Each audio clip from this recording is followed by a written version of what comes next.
Welcome to One Poem Only. I'm Maggie Devers. On Sundays, we do things a little differently. Instead of just one poem, today I'll read all the poems from the past week. A quiet recap, a second listen, or maybe a first chance to catch what you missed.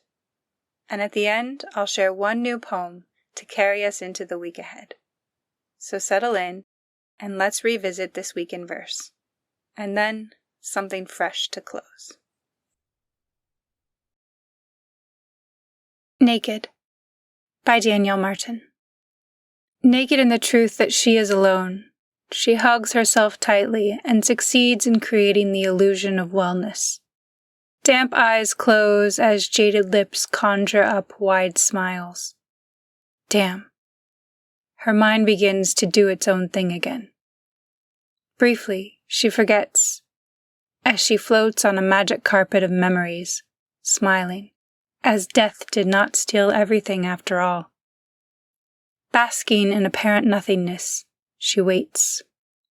No one knows her thoughts, but her silence is better left a mystery, and she knows only too well, every beginning has an end. Poetry reading by Maggie Devers. After Chelsea Diane. This is a remembering where we come together and read our truth. We have been doing this forever. They have tried to stop us, burnt us alive, tied rocks to our ankles, and threw us in the river. Locked us in cages. So many cages. But we didn't stop. We can never stop. We are right where we are. Her Absence by Katrina K. I do not regret the days I spent loving you in her absence. I do not regret your tempered touches as you searched for her skin under my scales, or the way your eyes reflected her sharp chin and freckled chest when they fell on my frame. I do not regret the fleeting space we created, morning gestures in the folds of sheet and flesh, tending your wounds with tongue and time. You found solace with your elbows on my table, your dirty feet in my bed, but she was ever present upon the waves of your thoughts, your ears keen for her voice, but I heard it first, soft as the buzz of bumblebees on the beach calling you home. I do not regret returning to a solitary balcony above the ocean's turning point, or slipping inside my bed still warm in your place. As you kiss my hands in gratitude of my hospitality, my kindness. Don't leave thinking I am emptied. I gave what I wanted. No more. No less. You Wrote Anyway by Abhilasha Ghosh. July 25th, 2025. You were told writing was a man's terrain. Ink too heavy, thought too sharp for your soft hands. So you wrote anyway. You became George Eliot when Mary Ann wouldn't be taken seriously. They admired your mind but never called it yours. You were the Bronte sisters, singing as Currer, Ellis, and Acton Bell. 3 pens dipped in restraint, writing women with thunder in their hearts. You were Ismet Chugtai, on trial for obscenity because you dared to speak of women as if we had bodies, and stories, and agency. You were Christine de Pizan, arguing with dead philosophers in the 1400s, building a city of women while the world tried to burn it down. You were Savitri-bai Phule, carrying chalk like a sword, spitting in the face of caste and patriarchy, with every lesson you taught a girl. You are Elizabeth Vigée Lebrun, painting and writing through revolutions, surviving exile with a brush and a spine. You were Madame de Staël, banished by Napoleon for being smarter than he could stand. You turned your exile into a library. You were Sor Juana Inés de la Cruz, writing plays and poems in a convent in Mexico, hiding brilliance in lace and Latin. You gave up writing. They said it was your choice. You and I both know it was surrender and silk. You were Marina Tsvetaeva, writing poems that blistered like prophecy, while the Soviet air turned cold around your mouth. You are Anna Akhmatova, smuggling words through iron bars as your lovers and sons disappeared. You were Sylvia Plath, and they romanticized your death before they honored your craft. You left poems like razors on every bathroom tile. You were Virginia Woolf, handing every woman a room of her own, while your own mind became too loud to live inside. You were Octavia Butler, writing the future because the present refused to hold you. You were Nawal el-Saadawi, telling the truth of women's bodies and being cast out for it. You were Toru Dutt, Begum Rakaya, Kamala Das, the subcontinent's burning pen passed down like a secret blessing. You were too brown, too bold, too bare, too brilliant, too loud, too angry, too strange, too sad, too female.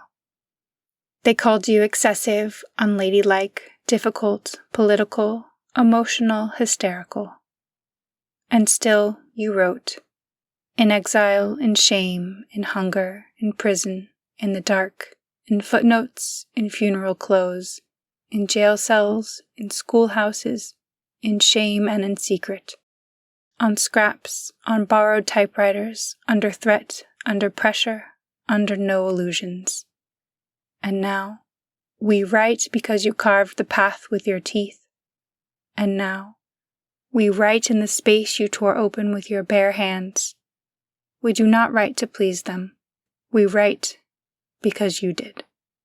We sign our names because you could not, and every sentence we shape rings with your echo, proof that survival, in ink, can be immortal.